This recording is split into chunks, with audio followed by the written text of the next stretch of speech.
ناظرین، تاریخ کے صفحات ایسے عبرتناک قصوں سے بھرے پڑے ہیں جہاں انسان نے اپنی حدیں توڑ ڈالیں، گناہ کو اپنا شیوا بنا لیا اور بے حیائی کو زندگی کا حصہ۔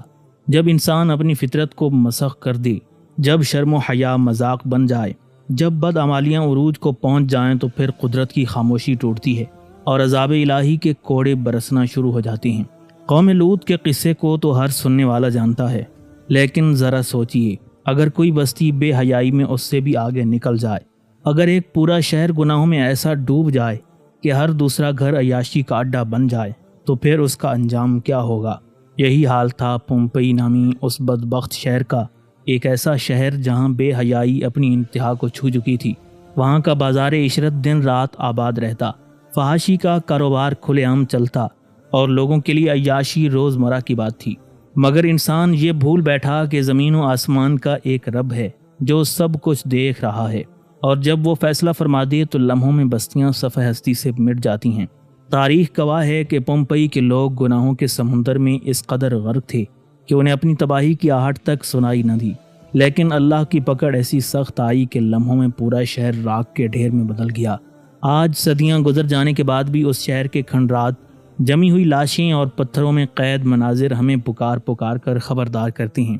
ماہرین آثار قدیمہ جب کھنڈرات کھودتے ہیں تو ایسے مناظر دیکھ کر دنگ رہ جاتے ہیں کہ لگتا ہے گویا وقت رک گیا ہو۔ انہوں نے ایسے خفیہ کمروں کے آثار بھی دریافت کیے جہاں لوگ اپنی موت کا انتظار کرتے رہے، اور ان کے چہروں کے تاثرات آج بھی پتھروں میں نقش ہیں۔ سوچنے کا مقام یہ ہے کہ آخر وہ کون سی حرکات تھیں جن پر اللہ تعالیٰ کا قہر نازل ہوا؟ وہ کون سے گناہ تھے جن کی وجہ سے پورا شہر لمحوں میں تباہ ہو گیا؟ کیا واقعی پومپئی کا ہر دوسرا گھر بے حیائی کا اڈا بن چکا تھا؟ کیا یہ بات درست ہے کہ اس قوم نے قوم لوط سے بھی بڑھ کر فحاشی کو اپنایا تھا؟ ان تمام سوالات کے جوابات ہم آپ کو آج کی اس نہایت پراثر اور سنسنی خیز ویڈیو میں دکھائیں گے۔ یہ ویڈیو نہ صرف تاریخ کے ایک ہولناک باب کو بے نقاب کرے گی، بلکہ ہمیں یہ بھی یاد دلائے گی کہ اللہ کی پکڑ بڑی سخت ہے، اور جب اس کا غضب حرکت میں آتا ہے تو پہاڑ بھی لرز اٹھتے ہیں۔ یہ محض ایک تاریخ کا واقعہ نہیں، بلکہ ایک ایسا آئینہ ہے جس میں جھانکنے والا اپنا حال بھی دیکھ سکتا ہے اور اپنا انجام بھی۔ یہ ہمیں یاد دلاتا ہے کہ گناہ میں ڈوبی ہوئی اقوام کا انجام ہمیشہ عبرتناک رہا ہے۔ ناظرین، ماہرین آثار قدیمہ کی تحقیق کے مطابق اس بدبخت اور بد نصیب شہر کی کہانی کچھ یوں ہے کہ 18ویں صدی عیسوی میں اٹلی کے ایک ویران اور سنسان علاقے میں، جہاں زندگی کے آثار بہت کم اور بنجر زمین زیادہ دکھائی دیتی تھی، ایک غریب کسان دن رات محنت کرتا تھا۔ وہ پانی جیسی نعمت کے لیے ترستا، کھیتوں کو آباد کرنے کے خواب دیکھتا اور زمین سے روزی کمانے کی جستجو میں لگا رہتا تھا۔ ایک دن اس نے سوچا کہ شاید زمین کے سینے کے نیچے کوئی چھپی ہوئی زندگی ہو۔ امید کے سہارے اس نے ایک کنواں کھودنے کا فیصلہ کیا۔ دن گزرتے گئے، پسینہ بہتا رہا، محنت بڑھتی گئی، لیکن پانی کا ایک قطرہ بھی نہ نکلا۔ لیکن جب اس کی کدال نے زمین کی تہہ کو چیٹ ڈالا تو وہاں سے جو چیز برآمد ہوئی، اس نے نہ صرف اس کسان کو بلکہ پوری دنیا کو حیرت میں ڈال دیا۔ یہ کوئی سونا چاندی کا خزانہ نہیں تھا، نہ ہی قیمتی جواہرات تھے، بلکہ یہ تو ایک پورا شہر تھا جو صدیوں سے زمین کے اندر دفن تھا۔ ایک ایسا شہر جو تقریباً 2000 سال سے دنیا کی نگاہوں سے اوجھل تھا۔ وہ شہر جسے تاریخ نے تو بھلا دیا تھا، لیکن زمین نے اپنے اندر چھپا رکھا تھا۔ جی ہاں، یہ تھا پومپئی، اپنے دور کی عظیم الشان رومن تہذیب کا زندہ و جاوید نمونہ۔ ایک ایسا مرکز جہاں چراغاں رہتا، محفلیں سجی رہتیں اور عیاشی اپنے عروج پر تھی۔ آج کا نیپلس جو اٹلی کے کمپانیا ریجن میں واقع ہے، اس کے دامن میں کبھی یہی شہر جگمگاتا تھا۔ اس کے گلی کوچے، اس کے بازار، اس کے کھیل تماشے اور اس کے رنگین شب و روز اسے اس دور کی دنیا کا سب سے دلکش مقام بناتے تھے۔ یہ شہر دولت، طاقت اور فخر کی علامت تھا، لیکن وقت کے بے رحم ہاتھوں نے اسے ایسا دھچکا دیا کہ وہ ہمیشہ کے لیے زمین کے پیٹ میں دفن ہو گیا۔ اب پومپئی نہ روشنیوں کا مرکز ہے، نہ محفلوں کا مقام۔ اب یہ صرف عبرت کی ایک داستان ہے، ایک ایسا کھنڈر جہاں پتھروں میں قید لاشیں آج بھی چیخ چیخ کر بتاتی ہیں کہ گناہ اور غرور کا انجام تباہی کے سوا کچھ نہیں۔ یہ ویران کھنڈر، یہ خاموش پتھر اور یہ اجڑے ہوئے آثار محض بے جان باقیات نہیں، بلکہ وقت کی گہری تہوں میں دفن ایک ایسا راز ہیں جو آج بھی انسانیت کو جھنجھوڑ کر کچھ کہنا چاہتی ہیں۔ ان میں وہ پکار چھپی ہے جو صدیوں بعد بھی سنائی دیتی ہے، جیسے تاریخ خود ہمیں سبق سکھانے پر مصر ہو۔ یہی شہر پومپئی 7ویں صدی قبل مسیح میں وجود میں آیا، ابتدا میں یہ مختلف اقوام اور مختلف تہذیبوں کے زیر اثر رہا، کبھی ایک قوم کا زیر نگین تو کبھی دوسری طاقت کے زیر اثر، لیکن آخرکار یہ عظیم رومن سلطنت کا حصہ بن گیا، اور پھر گویا اس شہر نے ترقی اور عروج کی ایسی منازل طے کیں کہ وہ اپنے وقت کا سب سے عظیم اور شاندار شہر کہلانے لگا۔ ناظرین، ذرا تصور کیجئے کہ اس دور میں اس شہر کے آس پاس جو سہولیات موجود تھیں وہ کئی صدیوں بعد دنیا کے دوسرے حصوں تک پہنچیں۔ اس کے کشادہ راستے اور پتھروں سے جمی ہوئی پختہ سڑکیں، پانی کے بڑے بڑے ذخائر اور نہریں، پینے کے صاف پانی کی فراہمی کے لیے بہترین نظام، وسیع کتب خانے جہاں علم کے چراغ جلتے، کمیونٹی سینٹرز اور ہسپتال جہاں عوام کو سہولتیں ملتی تھیں۔ یہی نہیں، یہاں کے وسیع اور جاذب نظر 2 منزلہ مکانات کے پچھواڑے میں خوبصورت چھوٹے چھوٹے لان ہوتے تھے جن میں پتھر کے فوارے نصب ہوتے اور پانی کے چھینٹے فضاؤں کو خوشگوار بنا دیتے تھے۔ یہاں گھوڑوں کے لیے جدید طرز کے استبل موجود تھے جہاں انہیں باندھنے اور دیکھ بھال کے بہترین انتظامات کیے جاتے تھے۔ یہ وہ شہر تھا جس نے دنیا کو پہلی بار زیبرا کراسنگ کا تحفہ دیا تاکہ لوگ سڑکیں محفوظ طریقے سے پار کر سکیں۔ یہی نہیں بلکہ یہاں سے کریم کیک جیسی لذیذ مٹھائی کی ایجاد ہوئی، اور اجتماعی حماموں یا باتھ ہاؤسز کا تصور بھی سب سے پہلے یہیں سے شروع ہوا۔ پومپئی صرف ایک رہائشی بستی نہیں تھی بلکہ رومن امپائر کا ایک عظیم تجارتی مرکز بھی تھا۔ یہاں بازاروں میں رونقیں چھائی رہتیں، دور دور سے قافلے آتے، اشیاء کی خرید و فروخت ہوتی، اور یہاں کی معیشت خوشحالی کی انتہاؤں کو چھو رہی تھی۔ ہر طرف دولت کی ریل پیل تھی، خوشبودار کھانے، فنون لطیفہ کی محفلیں اور نت نئی ایجادات کا چرچا تھا۔ لیکن جیسے جیسے دولت بڑھی، عیش و عشرت اور عیاشی بھی بڑھنے لگی۔ اخلاقی زوال نے اس شہر کو اپنی لپیٹ میں لینا شروع کیا۔ یہ وہ وقت تھا جب پومپئی کی پہچان صرف علم و فن اور تہذیب نہیں رہی بلکہ گناہ، عیاشی اور بگاڑ بھی اس کا لازمی حصہ بن گئے۔ وہ لوگ جو کبھی ترقی اور علم پر فخر کرتے تھے، رفتہ رفتہ اپنی خواہشات کے غلام بنتے گئے۔ یوں لگتا ہے جیسے خوشحالی اور عروج نے ان کی آنکھوں پر پردہ ڈال دیا تھا، اور وہ بھول گئے تھے کہ وقت کا ایک جھٹکا سب کچھ ملیا میٹ کر سکتا ہے۔ ایک طرف پومپئی میں فنون لطیفہ اور سائنسی ترقی کے چرچے تھے، مگر دوسری طرف اخلاقی زوال کی ایسی نشانیاں ظاہر ہونا شروع ہو گئیں جو آنے والی تباہی کا پیش خیمہ تھیں۔ وہ اجتماعی غسل خانے جو کبھی صفائی، طہارت اور جسمانی سکون کے مراکز ہوا کرتے تھے، اب رفتہ رفتہ بے حیائی اور بدکاری کے اڈوں میں بدل گئے۔ جہاں پہلے لوگ نہانے اور صحت کے لیے آتے تھے، وہاں اب عریانی، فحاشی اور فسق و فجور کے اجتماعات ہونے لگے تھے۔ یہ تبدیلی محض غسل خانوں تک محدود نہ رہی بلکہ پورے شہر کی فضا میں بد اخلاقی اور بے راہروی کی جڑیں مضبوط ہوتی گئیں۔ پومپئی کی پہچان اب علم، تجارت یا صنعت نہ رہی بلکہ یہ ایک کھلے عام آزاد معاشرت کا شہر بن گیا۔ ایک ایسا معاشرہ جہاں نہ کوئی پابندی تھی، نہ قانون کا ڈر، نہ اخلاقی ضابطوں کا لحاظ۔ ہر شخص اپنی خواہشات کا غلام اور شہوات کا اسیر ہو گیا تھا۔ اس بستی میں جنسی تعلقات کھلے عام ہونے لگے۔ کاروبار صرف اجناس یا تجارت کا نہ رہا بلکہ جسموں کا کاروبار ہونے لگا۔ لذتیں اور شہوتیں ہی اس شہر کی نئی شناخت بن گئیں۔ عورتیں اپنی عصمت اور عزت کو نیلام کرتی تھیں اور مرد اپنی خواہشات کے اسیر ہو کر ان کے خریدار بنتے تھے۔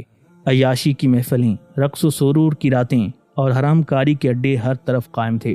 یہ منظر ہمیں حضرت لوط علیہ السلام اور ان کی قوم کی یاد دلاتا ہے۔ وہی قوم جو ہم جنس پرستی جیسے گھنونے فعل میں مبتلا تھی، اور جب ان کا فسق و فجور حد سے بڑھ گیا تو آسمان سے ان پر پتھروں کی بارش ہوئی اور وہ ہمیشہ کے لیے نیست و نابود کر دیے گئے۔ کچھ ایسا ہی حال پومپئی کا بھی ہونے والا تھا، مگر فرق یہ تھا کہ پومپئی کی بدعمالیاں اور شہوت پرستی اس قوم سے کہیں بڑھ چکی تھیں۔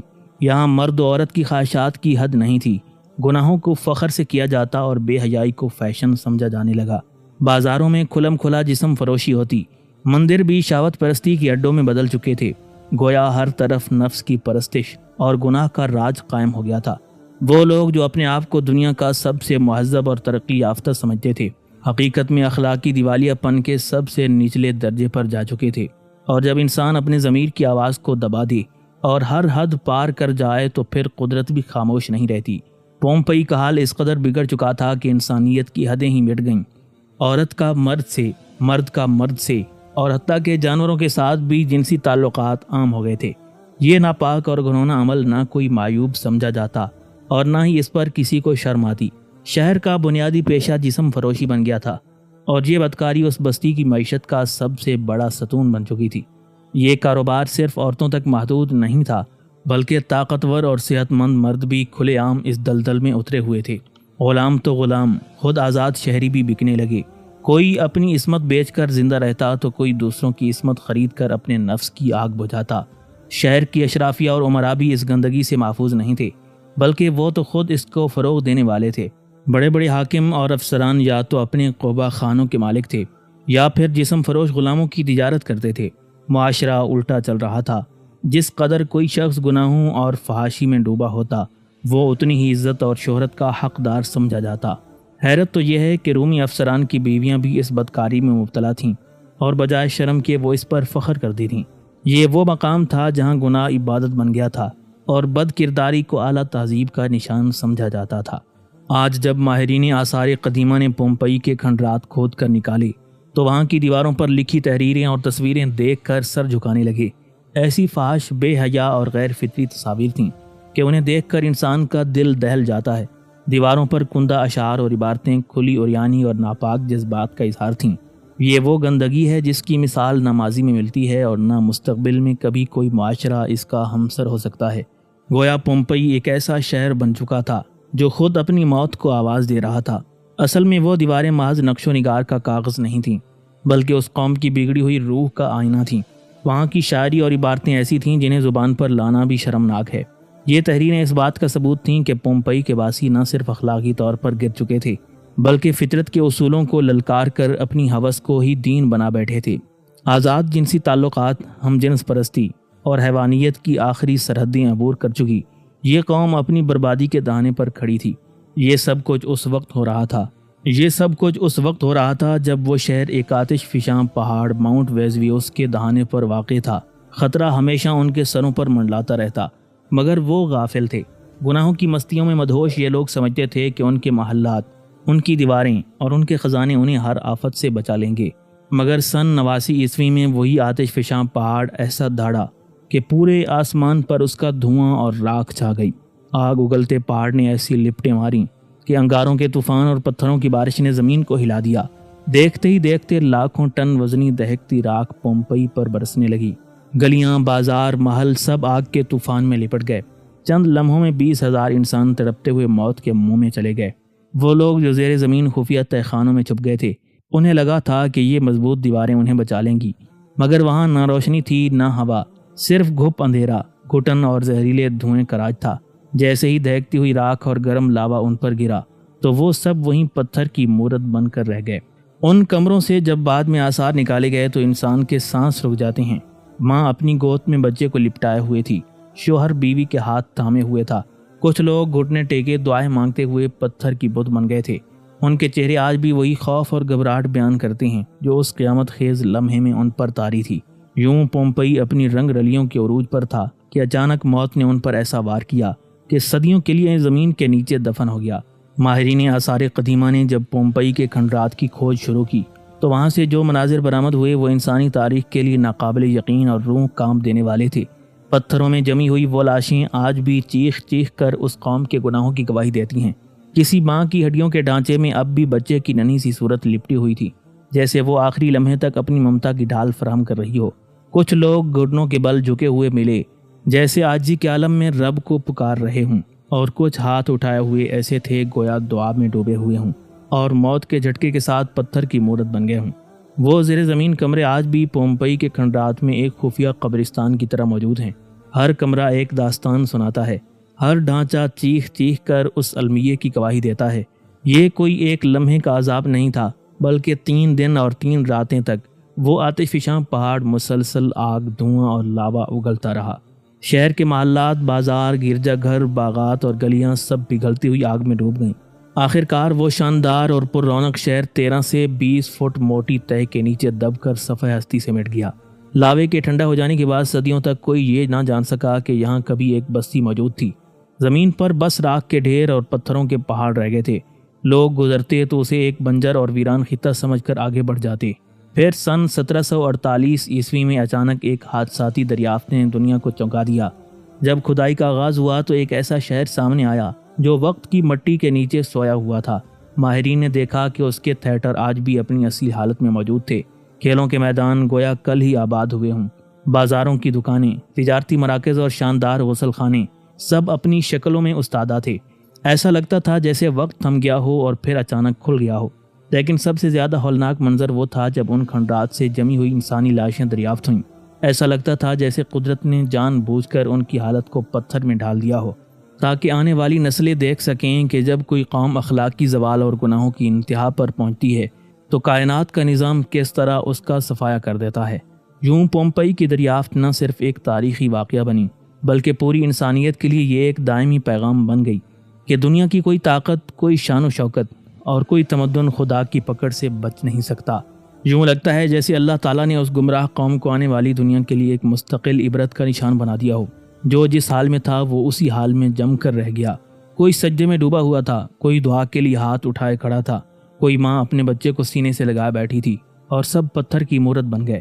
یہ منظر ہر آنے والی نسل کو یہ پیغام دیتا ہے کہ گناہوں اور بدعمالیوں کا انجام کس قدر بھیانک ہوتا ہے۔ ناظرین، یاد رکھیں کہ بے حیائی محض اخلاقی کمزوری نہیں، بلکہ یہ ایک ایسا زہر ہے جو فرد سے شروع ہو کر پورے معاشرے کو اندر سے کھوکھلا کر دیتا ہے۔ جب قوموں کی دلوں سے حیا اور شرم رخصت ہو جاتی ہے تو پھر ارادے بکھرنے لگتے ہیں، رشتوں کی پاسداری ختم ہو جاتی ہے اور باہمی اعتماد مٹی میں مل جاتا ہے۔ یہی وہ راستہ ہے جو قوموں کو زوال اور بربادی کی طرف دھکیل دیتا ہے۔ دنیا کا ہر مذہب، ہر تہذیب اور ہر باشعور انسان اس بات پر متفق ہے کہ عزت، پاک دامنی اور حدود کا احترام ہی ایک مضبوط اور خوشحال معاشرے کی بنیاد ہے۔ اسلام تو بالخصوص اس بات کو انتہائی اہمیت دیتا ہے۔ قرآن مجید میں اللہ تعالیٰ نے کھلے الفاظ میں خبردار کیا ہے کہ جو لوگ معاشرے میں بے حیائی پھیلانے کی کوشش کرتے ہیں ان کے لیے دنیا اور آخرت دونوں میں سخت عذاب ہے۔ لہٰذا ہمیں چاہیے کہ تعلیم، آزادی اور ترقی کے نام پر ان چیزوں کو قبول نہ کریں جو ہماری روحانی، اخلاقی اور خاندانی بنیادوں کو تباہ کر ڈالیں۔ یاد رکھیں، ہر وہ چیز جو وقتی طور پر خوشی یا لذت دے ضروری نہیں کہ وہ حقیقی بھلائی اور کامیابی بھی ہو۔ آئیے دعا کریں، اے اللہ ہمیں اپنی گرفت سے محفوظ فرما، ہمیں ان لوگوں میں شامل کر جو دوسروں کے انجام سے عبرت حاصل کرتے ہیں، نہ کہ محض تماشا دیکھتے ہیں۔ یا رب، ہمارے دلوں کو پاکیزگی عطا فرما، ہمیں حیا اور پاک دامنی کی روشنی میں زندہ رکھ، اور ہر قسم کی بے حیائی، فحش برائی سے ہماری حفاظت فرما۔ یاد رکھو، اللہ تعالیٰ کسی قوم کی حالت اس وقت تک نہیں بدلتا جب تک وہ خود اپنی حالت کو نہ بدلے۔ بس یہ وقت ہے کہ ہم سنبھل جائیں اور اپنے رب کی طرف رجوع کریں تاکہ ہماری دنیا بھی سنورے اور آخرت بھی۔ آمین یا رب العالمین۔